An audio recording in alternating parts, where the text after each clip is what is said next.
Well, hello everyone, this is Headley. Welcome back for another weekly market outlook in our video archive. Here we are on July the 6th, 2009. Hope everybody had a great long holiday weekend. We're focused on the NASDAQ QQQQ for starters.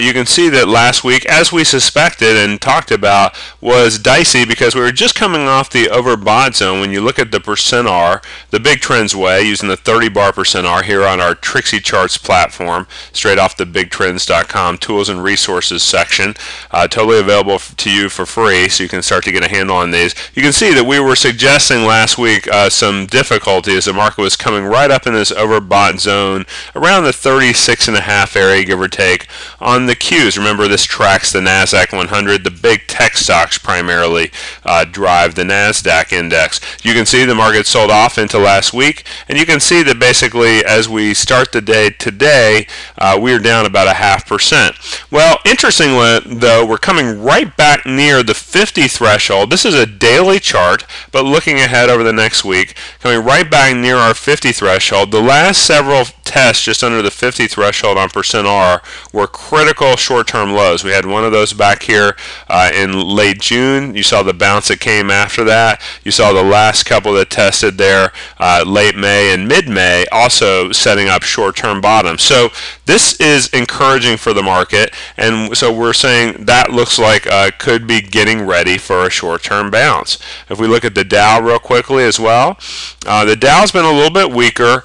We've definitely seen a lot of support down here, as you see, right around the 82 and a half area, and in fact that's right where we're sitting today, a low of 82.11, high of 82.60, and we're sitting at 82.43. So right into that critical support, as you can see, right down around the 82 level. That's also the side of our lower 20-day big trends acceleration band. So we're suggesting that there should be some support here within the trading range. If 82 breaks, obviously, it opens up some other problems. We're also right into a mode where that test of Friday's low is a critical test to watch. That was 82.95, or actually last Thursday before the market holiday, that was Friday.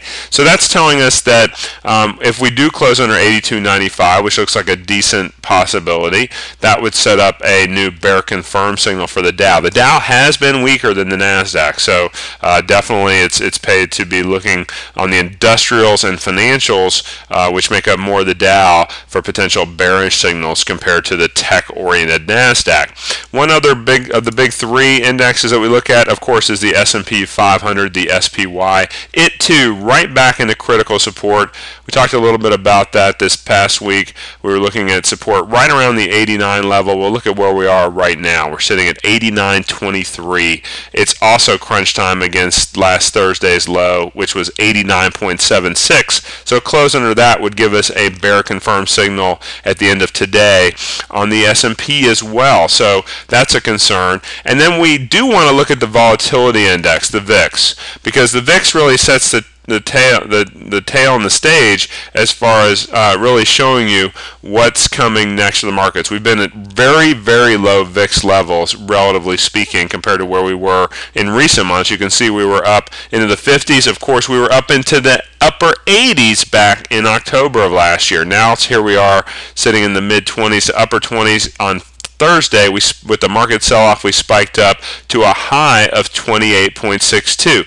That was actually a bear retest as we popped back over the 20 threshold, which makes that technically an area where the market should start to find some support if and only if the VIX can close back under 2862 or less. Remember, 2862 implies a volatility on the S&P 500 of 28.62% over the course of the next year.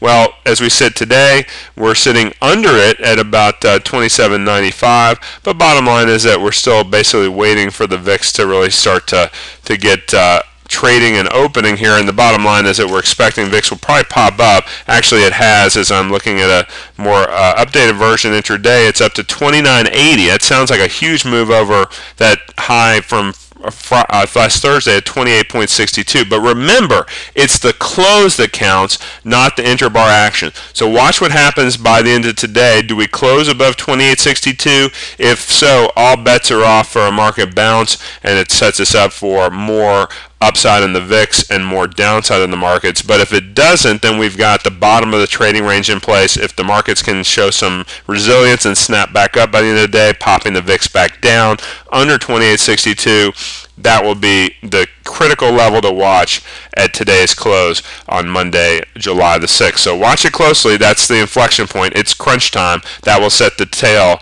and the tone for the rest of the week ahead. Have a great trading weekend. We'll look forward to seeing you back again for next week's video weekly market outlook.